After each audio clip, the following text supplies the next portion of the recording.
Bismillahirrahmanirrahim. Assalamualaikum warahmatullahi wabarakatuh.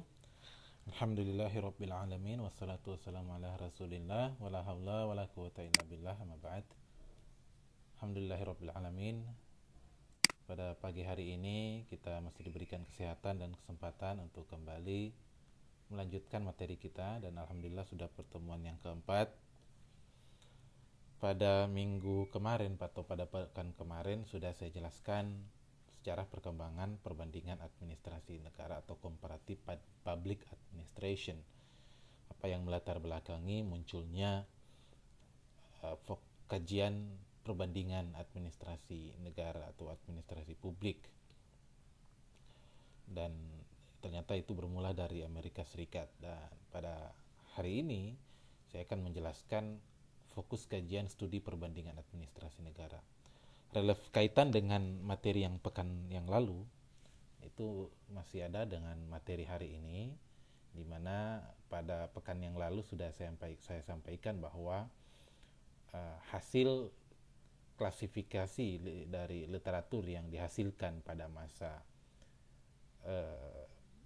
keemasan comparative public administration itu dari hasil riset yang dilakukan yang dibiayai oleh Ford Foundation. Nah, hasilnya adalah ada empat hal yang hari ini akan kita bahas. Yang pertama ada modified traditional, development oriented, general system, model building, dan middle range theory formulation. Jadi ini yang keterkaitan dengan materi pekan yang lalu yang akan kita bahas pada kesempatan pagi hari ini sebagai lanjutan penjelasan apa sebetulnya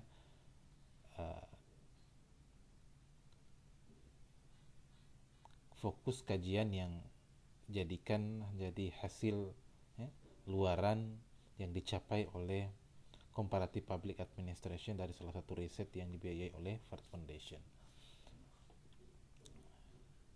Baik, kita lanjut.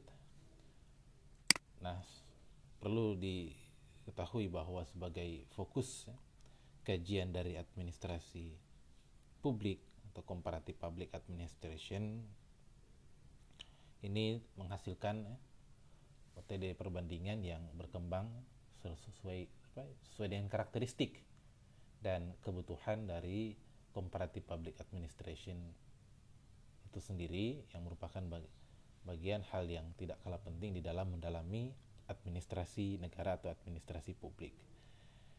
Nah, sebagai perubahan yang terjadi tentu berkenaan dengan metode-metode yang dipakai di dalam studi perbandingan administrasi negara. Yang ini semua adalah hasil dari kajian-kajian di masa keemasan comparative public administration yang dibiayai oleh Ford Foundation, dipelopori oleh banyak para ahli-ahli di bidang politik, juga ikut ambil bagian di dalam menggaji comparative public administration waktu itu, sehingga dihasilkanlah kajian pada saat itu, klasifikasi literatur yang dihasilkan pada masa itu yang didasarkan pada subject matter focus of empiris. Hasilnya adalah 4 ini yang sudah saya sampaikan pada pekan yang kemarin. Yang pertama adalah modified traditional, yaitu tradisional yang dimodifikasi. Kemudian development oriented, berorientasi pada pembangunan. Yang ketiga adalah general system model building, atau sistem umum dengan menggunakan model, atau model range theory formulation, teori bentuk tengah. Ini adalah hasil kajian yang diperoleh dari penelitian yang kemudian dibiayai oleh Ford Foundation untuk melakukan kajian perbandingan administrasi negara, dan fokus kajiannya adalah 4 ini yang dihasilkan. Apa sebetulnya empat fokus ini yang dihasilkan oleh comparative public administration melalui hasil risetnya pada saat itu di Amerika Serikat, yang kemudian ini dikembangkan untuk bisa digunakan berbagai negara yang lain. Kita lihat satu persatu ya hasil kajian yang diperoleh oleh CPA pada saat itu, Comparative Public Administration. Yang pertama adalah modified traditional atau tradisional yang modifikasi. Apa itu? Nah, metode ini menurut penjelasannya adalah metode yang sudah ada atau yang sudah dipakai dalam studi perbandingan ilmu politik dan pemerintahan pada waktu itu. Karena memang yang penelitinya adalah berbagai disiplin ilmu dan paling banyak itu adalah dari ilmu politik. Kenapa ilmu politik? Karena pada saat itu administrasi negara masih gabung di dalam politik, dalam ilmu politik sebelum memisahkan diri. Ya, nanti diingat kembali mata kuliah semester 1 pengantar ilmu administrasi negara, ada paradigma ilmu administrasi negara. Kemudian namun telah dilakukan penyesuaian ya berdasarkan kondisi-kondisi dan kebutuhan yang ada di dalam perbandingan atau comparative public administration ya, atau perbandingan administrasi publik atau perbandingan administrasi negara, baik itu kemudian satu keseluruhan atau sebagian saja atau pada aspek-aspek tertentu saja tentu. Nah, ciri metode ini itu bersifat legal formal ya, institusional, struktur dan fungsional dari hasil metode ini. Jadi ini merupakan suatu metode yang dihasilkan dari comparative public administration. Nah, kelemahan dari pendekatan ini, dari modified traditional ini, yang pertama adalah tidak semua lembaga yang ada di Eropa sana, yang ada di Barat, itu terdapat juga di negara-negara lain, terutama pada negara berkembang. Memang sehingga pada saat itu tidak semua konsep yang dihasilkan dari comparative public administration tersebut ternyata tidak semua dapat diterapkan di semua negara. Kenapa? Karena kelemahannya tadi, tidak semua lembaga yang ada di Amerika Serikat atau di Eropa itu ada juga di negara-negara lain, karena masing-masing negara punya sistem ketatanegaraan yang berbeda-beda, sehingga penyelenggaraan administrasi pun juga demikian ya, berbeda. Sehingga tidak semuanya apa yang ada di Eropa atau yang pada di Barat itu sama dengan negara-negara lain. Ada juga yang kedua, ada kesamaan ya, dalam struktur tetapi fungsinya masing-masing bisa juga berbeda. Nah, ya, karena misalnya sama-sama republik ya, tapi satu presidensial, yang satu parlementer. Jadi itu bisa saja berbeda ya. Ada strukturnya yang sama tapi fungsi-fungsi yang bisa saja berbeda. Yang ketiga, kelemahan dari pendekatan ini, di dalam berbagai sistem politik pasti dapat ditemukan fungsi yang sama meskipun dilakukan oleh lembaga yang berbeda dengan cara yang berbeda pula. Kenapa? Karena masing-masing negara yang di awal ya minggu lalu sudah saya sampaikan ya, Amerika berkeinginan agar konsep yang sudah dihasilkan mereka itu bisa diterapkan di negara lain. Namun ternyata memang tidak semua itu bisa diterapkan karena walaupun struktur atau sistem yang sama, sistemnya sama, strukturnya sama, tapi fungsi-fungsi atau lembaga-lembaga yang melaksanakan itu juga berbeda antara negara satu dengan negara-negara yang lain. Oleh Dwight Waldo katakan bahwa bukan hanya itu saja, bahwa terdapat kelemahan-kelemahan lain yang ada di dalam metode ini. Yaitu adalah bahwa perbandingan administrasi publik itu bersifat terikat pada kebudayaan tertentu, cultural bond. Jadi itu kelemahan-kelemahan yang lain, bahwa administrasi publik, perbandingan administrasi publik ini itu bersifat ya, culture bond, atau terikat pada kebudayaan tertentu ya. Karena setiap negara punya culture tersendiri. Kemudian legalistik dan formalistik ya, deskriptif, tidak mendalam dan tidak betul-betul komparasi ya, tidak betul-betul mengkomparasi semua dari aspek-aspek administrasi publik di semua negara. Jadi ini juga yang menjadi kelemahan pendekatan metode ini ya, metode ini menurut Dwight Waldo. menurut Daikbaldo. Nah, metode perbandingan atau metode perbandingan yang culture bound ini atau terikat pada budaya ini adalah cara perbandingan ya, sasaran perbandingan yang terdapat di dalam lingkungan kebudayaan tertentu saja, atau metode perbandingan yang terikat dengan kebudayaan tertentu saja. Yang ini dipusatkan kepada negara-negara maju ya, negara maju seperti yang ada di Eropa sana. Ini hanya dicocok ya, perbandingan ini, metode perbandingan yang culture bound ini hanya terdapat ya, membandingkan sasaran perbandingan administrasi publik yang memang yang ada di negara-negara maju, tidak di negara-negara sedang berkembang, apalagi negara-negara yang baru memulai atau baru seperti kita yang sedang berkembang ya. Tentu tidak relevan menggunakan metode tersebut untuk melakukan perbandingan. Jadi memang di dalam perbandingan administrasi publik terkadang kita tidak bisa menggunakan perbandingan antara Eropa dengan yang ada di negara berkembang. Kenapa? Karena tingkat kemajuan atau tingkat peradaban administrasi publik tentu akan berbeda dalam penerapannya, dan kemudian sehingga tidak dapat atau tidak sesuai kemudian kalau kita menggabungkan atau mencocokkan atau membandingkan antara negara-negara berkembang dan negara-negara maju.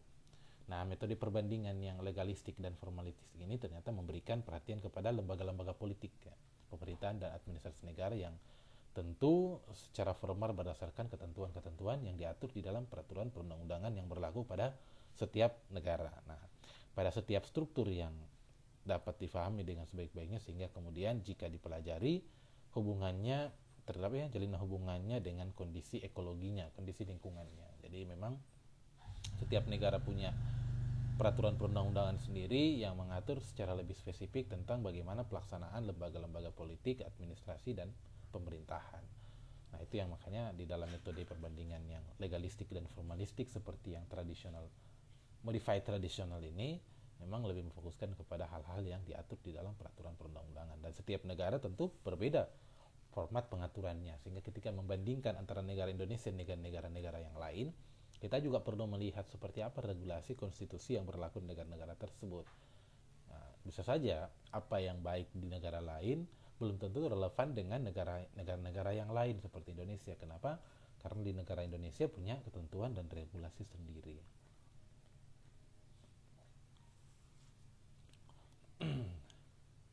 Nah, metode perbandingan yang bersifat deskriptif ini itu merupakan cara perbandingan dengan jalan menggambarkan atau mendeskripsikan ya.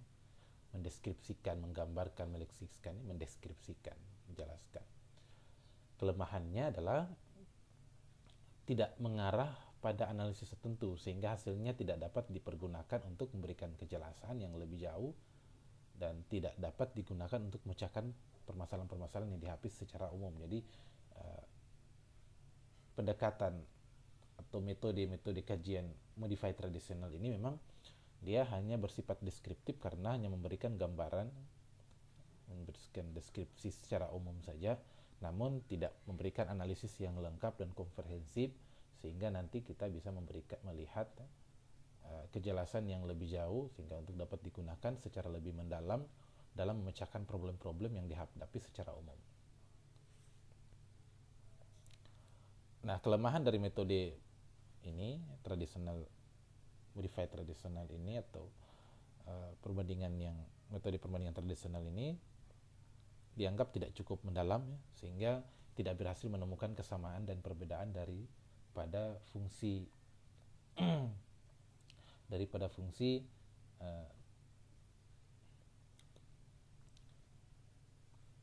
menemukan kesamaan dan perbedaan dari fungsi dari sistem politik yang akan dibandingkan ya, karena memang metode-metode ini tidak cukup mendalam ya.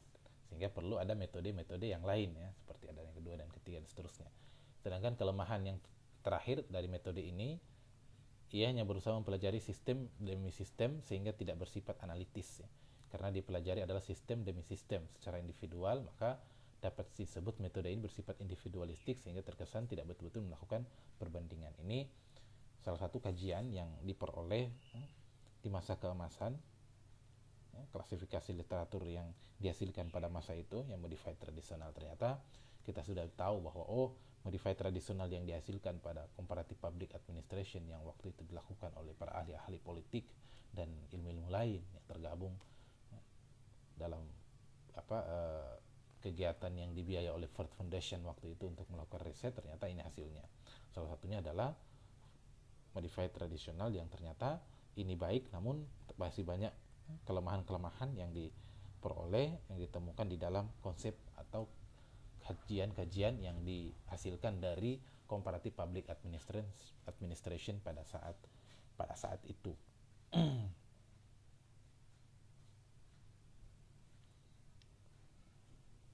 Nah, dari sini kita bisa melihat bahwa terdapat ke dalam dua subpokok topik, terbagi dalam dua subtopik perspektif. Yang pertama adalah perspektif umum administrasi, itu menyangkut banyak hal, misalnya organisasi, manajemen, personalia, fiskal, hubungan pusat daerah, badan usaha milik negara, kontrol dan tanggung jawab administrasi, dan perspektif sistem administrasi atau perbandingan kelembagaan negara-negara barat. Dan atau yang lain misalnya seperti model perbandingan menurut Saire dan Kaufman, organisasi, sistem administrasi, pengawasan sistem administrasi, dan lain sebagainya.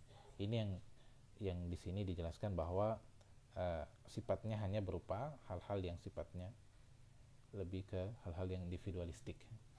Jadi sehingga metode ini terbagi ke dalam dua subtopik di dalam perbandingan administrasi publik, yaitu perspektif umum administrasi yang bicara tentang organisasi, manajemen, personalia, dan lain sebagainya. Sehingga ketika nanti melakukan perbandingan, sekali lagi kita harus melihat dari konteks-konteks yang lebih umum, bisa juga dilakukan baik dalam perspektif organisasi, manajemen, personalia, atau hal-hal yang lain di dalam administrasi publik itu sendiri.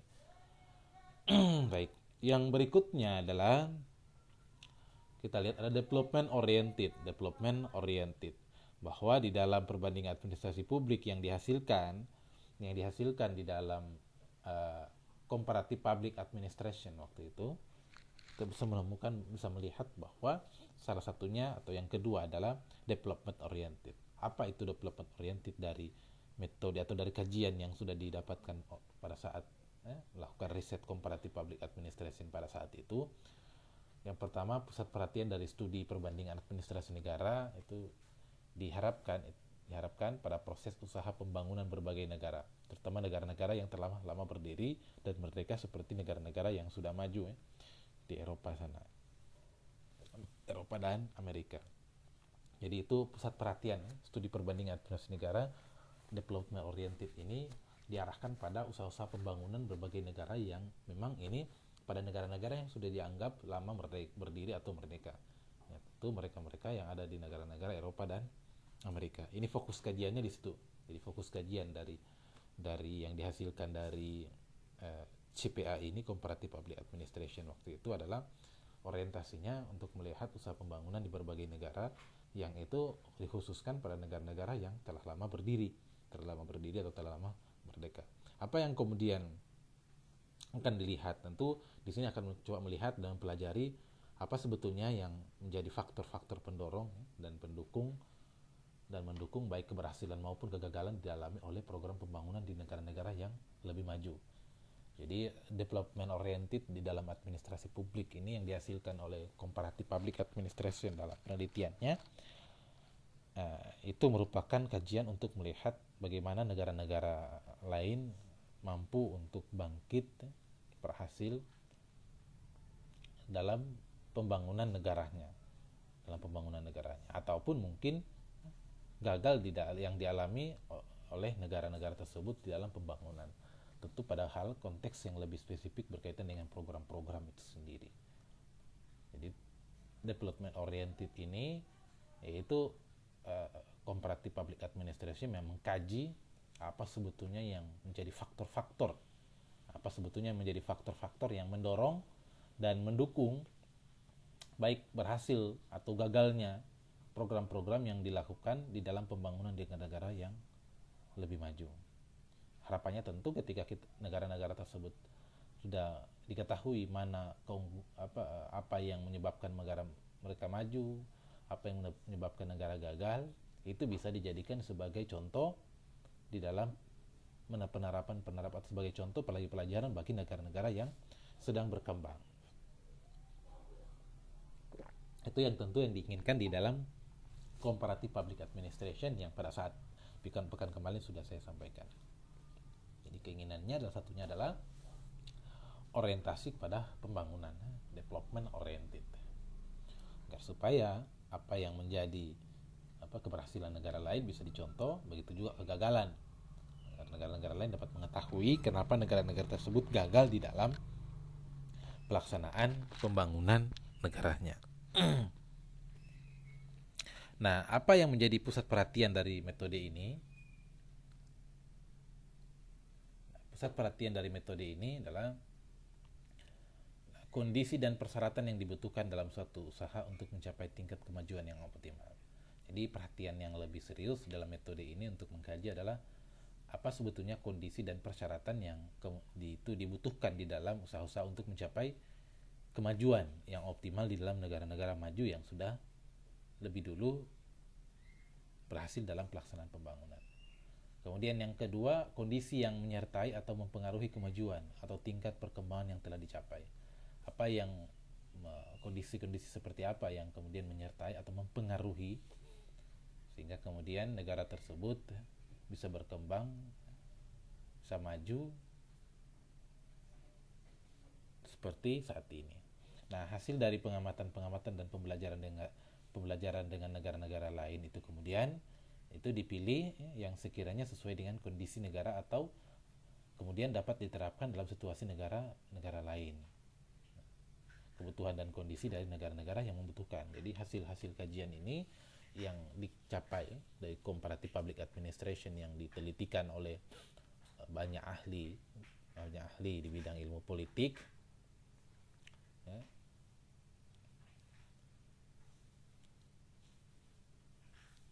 Harapannya adalah ini bisa dipelajari dan bisa diterapkan di negara-negara lain yang tentu relevan atau bisa cocok untuk digunakan. Nah, apa fokus persyaratan yang kemudian disampaikan di sini?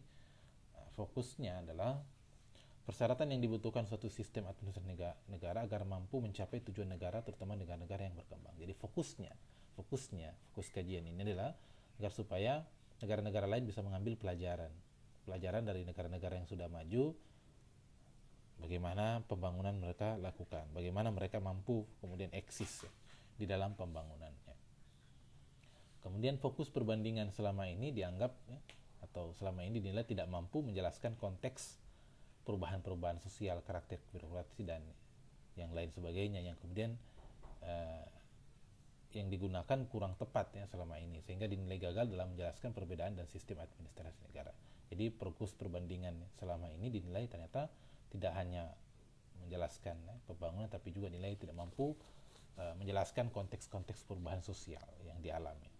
Sehingga dalam metode ini development oriented itu mampu kemudian mengembangkan bagaimana perbedaan-perbedaan pengaturan administrasi, praktik-praktik pelembagaan yang ada di dalam birokrasi pemerintahan, agar supaya apa yang menjadi tujuan dan keinginan suatu negara untuk memaksimalkan pembangunan itu bisa tercapai secara maksimal melalui pendekatan atau melalui konsep kajian teori development oriented yang dihasilkan dalam penelitian comparative public administration itu. Ini yang kedua ya, yang kedua. Kemudian yang ketiga adalah general system model building. Jadi hasil temuan atau kajian yang diperoleh yang ketiga ini adalah general system model building. Apa itu? Jadi metode ini sebetulnya lebih kepada hal-hal ya, pada aspek-aspek sistem atau pada aspek-aspek ekologi atau pada aspek-aspek lingkungannya. Jadi metode yang dihasilkan dalam kajian ini, comparative public administration, itu lebih kepada memperhatikan semua aspek ekologi lingkungan dan memberikan kesempatan yang sama kepada semua faktor-faktor lingkungan yang berhubungan dengan administrasi tentu, untuk berhubungan dengan dan berpengaruh terhadap faktor-faktor administrasi. Makanya ada kajian ekologi administrasi ya. Saya kira Anda sudah pelajari itu di semester-semester sebelumnya. Itu ekologi administrasi ya. Itu merupakan hasil kajian dari public administration juga ya, untuk melihat bagaimana ekologi administrasi, lingkungan administrasi yang berkembang di semua negara tentu berbeda ya, berbeda. Tapi dalam ekologi tentu tidak bermaksud membandingkan, tapi akan menjelaskan ekologi administrasi yang menjadi kajiannya apa sebetulnya. Tapi dari pelajaran itu tentu kita bisa lihat bahwa setiap negara punya ekologi yang berbeda-beda. Nah, fokusnya dari general system model bidding ini adalah menginstruksikan suatu tipologi atau model untuk kajian perbandingan. Sehingga model menurut Dwight Waldo ini adalah penyederhanaan untuk membangun dan mendefinisikan konsep atau konsep cluster yang digunakan untuk mengklasifikasikan data, mendeskripsikan realitas atau membangun suatu hipotesis untuk membangun suatu hipotesis.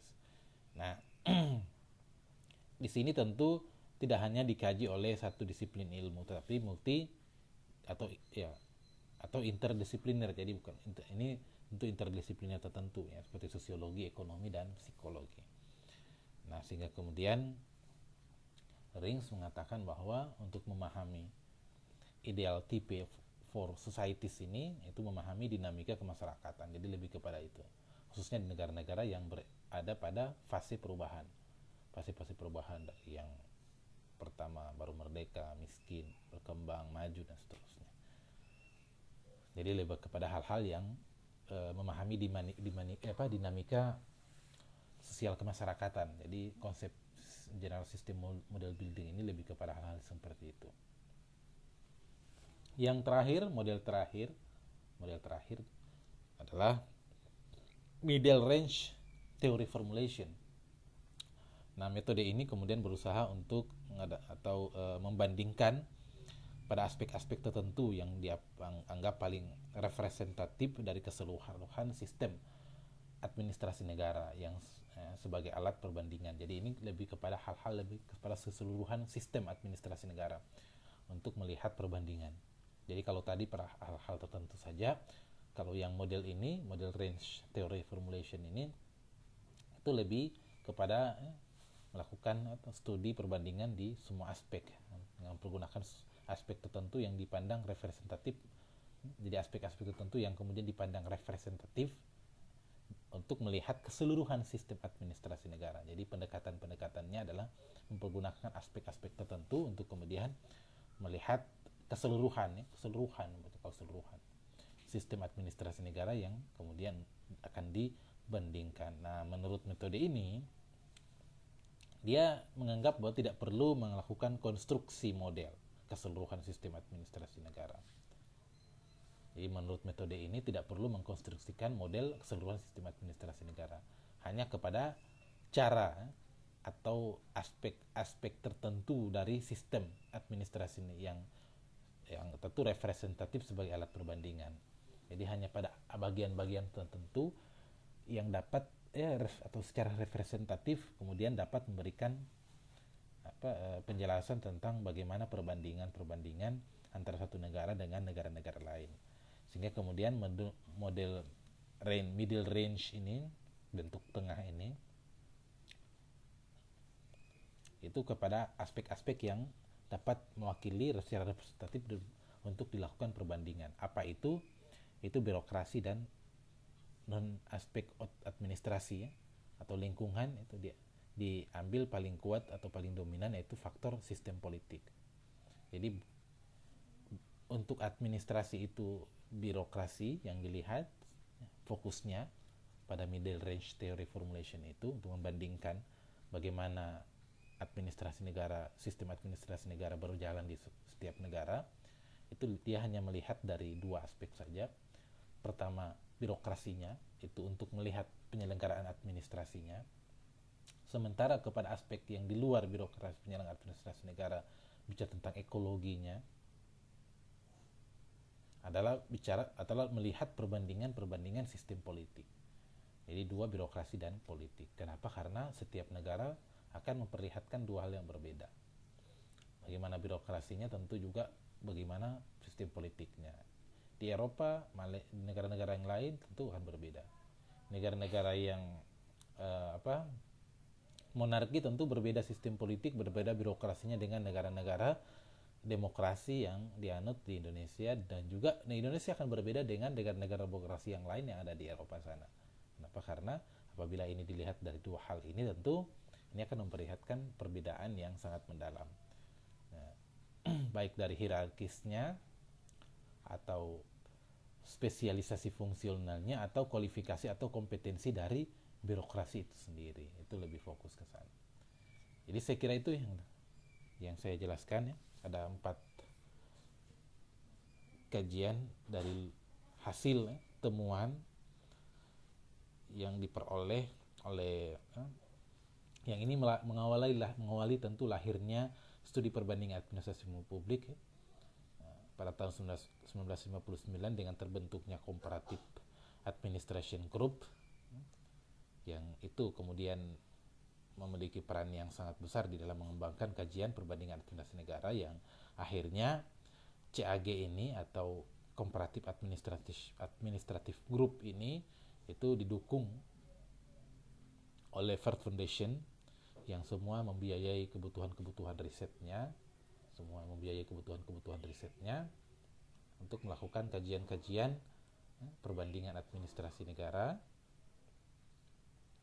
yang semua anggota-anggota CAG ini, Comparative Administration Group, itu banyak dari ahli-ahli politik, Gabriel Almond, Leonard Binder, James, dan lain-lain ya. Dan mereka juga banyak meminjam konsep-konsep ilmu lain ya, sosiologi, ekonomi maupun psikologi. Jadi kita bisa lihat dalam perkembangan administrasi negara, pada paradigma administrasi negara pada fase itu kita lihat administrasi publik baru mencoba melihat atau mencari jati dirinya ya, dalam bentuk teori-teori pendukung administrasi publik. Dan hasilnya dalam perbandingan Comparative Public Administration ini adalah menghasilkan 4 klasifikasi literatur pada masa itu ya, yang kemudian dijadikan berdasarkan pada subject matter focus of empiris itu, modified traditional, development oriented, generalized system model building, dan middle range theory formulation. Jika nanti ketika ditanya apa sebetulnya yang mengawali lahirnya studi perbandingan administrasi publik, itu bisa diceritakan pada saat materi yang sudah saya sampaikan minggu lalu, dan kajian inilah yang pertama lahir di dalam perbandingan administrasi negara, yang sudah dijadikan sebagai dasar rujukan untuk membandingkan perbandingan administrasi negara satu dengan yang lainnya, yang sampai hari ini masih tetap dipelajari di dalam disiplin ilmu administrasi publik atau ilmu administrasi negara. Ini referensinya, sumber-sumbernya. Ya, saya kira itu yang dapat saya sampaikan pada kesempatan ini. Apabila ada hal-hal yang ingin ditanyakan, ingin diketahui lebih lanjut, bisa ditanyakan melalui grup yang tersedia di mata kuliah perbandingan administrasi negara. Saya kira itu. Syukran jazakumullah khair atas atensinya. Sampai ketemu pekan depan. Mohon maaf apabila ada salah kata. Terima kasih sekali lagi. Assalamualaikum warahmatullahi wabarakatuh.